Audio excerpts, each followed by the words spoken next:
Hey everyone, and welcome to today's Explainer. We talk a lot about wealth accumulation here, but today we are really popping the hood. We're putting the underlying engine of wealth under a microscope. We're going to break down the exact mathematical mechanics of compound interest, just to see precisely how capital scales over time. Honestly, if you're focused on long-term portfolio growth, and I know you are, understanding these specific mathematical levers is absolutely essential. So think about the core mechanic at play here. What actually happens when your money makes its own money? Well, it's not magic, right? It's an exponential mathematical loop. When capital is deployed effectively, it literally begins to generate its own momentum. Over the next few minutes, we're going to unpack exactly how this invisible engine works, gear by gear. We want to understand how early, small financial decisions cascade into massive outcomes decades down the line. All right, Section 1, defining compound interest. Let's dive into this. So by definition, compound interest is the interest earned on both your original money, the principal, and on the accumulated interest that has already been added. The absolutely crucial distinction here is that you aren't just generating yield on your initial deposit. No, you are generating yield on the yield. It's a dual earning system. Your initial capital goes to work, brings back a return, and rather than just siphoning that return off, you immediately recruit it to go right back out and work alongside the original capital. Because of this dual earning mechanism, it's really commonly and powerfully referred to as interest on interest. It creates this perpetual compounding cycle. Your capital earns a return, that return gets permanently glued to your capital base, and then that newly enlarged base goes to work to earn even more. The baseline is just always expanding. Every single time the cycle completes, the floor for your next return is raised a little bit higher. Over long time horizons, this continuous expansion fundamentally changes the trajectory of a portfolio. Moving right along to Section 2, the compound interest formula. Let's zoom in on the math. Okay, here is the engine itself. A equals P times 1 plus R over N, all raised to the power of N times T.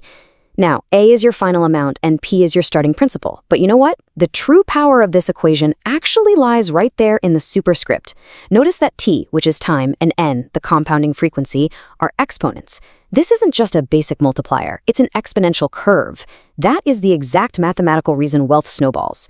A linear multiplier scales predictably, sure, but an exponent fundamentally accelerates the growth rate as time stretches on. Grasping that those variables sit in the exponent, that is the real key to unlocking aggressive portfolio growth. Section 3, a year-by-year example. Let's break this down step by step with real numbers. Let's ground this formula in a strict, highly controlled scenario so we can really see it work. We'll start with a principal investment of $1,000, locked in at a predictable 10% annual interest rate. And just to keep the baseline clear and the math super straightforward, we're going to assume this interest compounds just once per year. Setting up this strict parameter lets us isolate exactly how the mathematical gears turn over a short time frame. Let's move to a 3-year timeline and see how this builds. Year 1 yields a straightforward 10% on your initial $1,000, adding $100 to the pile. Pretty simple, leaving you with $1,100.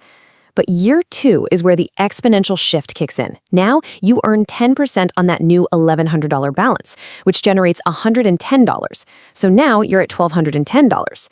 By year 3, that 10% is applied to the $1,210 baseline, generating $121 for a total of $1,331.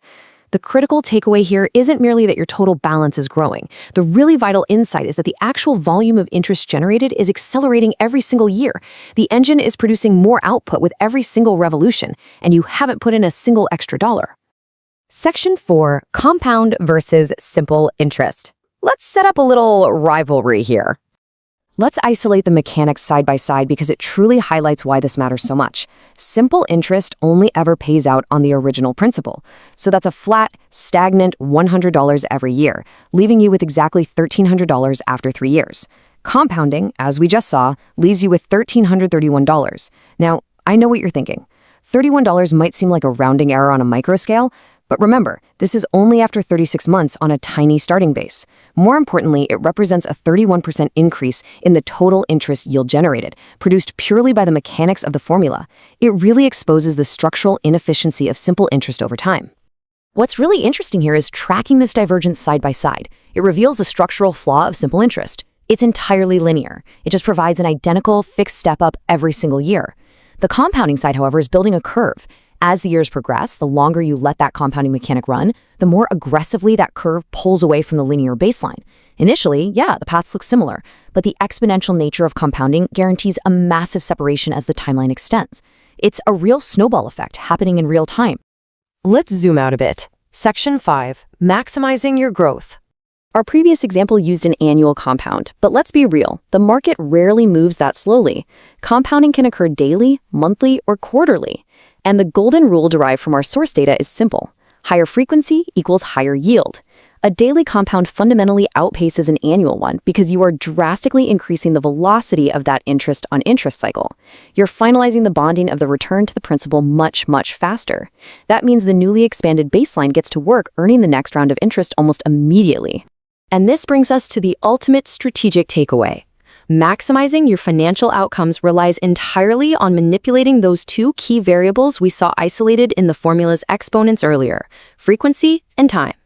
Combining a high-frequency compounding schedule with a long-term investment horizon, that acts as high-octane fuel for this mathematical engine.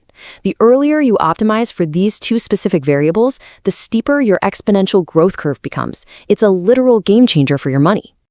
So we've mapped out the mechanics using a basic controlled scenario, but the true test of this formula is applying it directly to your own capital. So what does this all mean for you? How will you use the formula to calculate compound interest with your own numbers? I highly encourage you to plug in your actual targets, observe that exponential curve on your own timeline, and ask yourself, is your money spinning as fast as it possibly could be? Until next time, keep analyzing, and thanks for joining this explainer.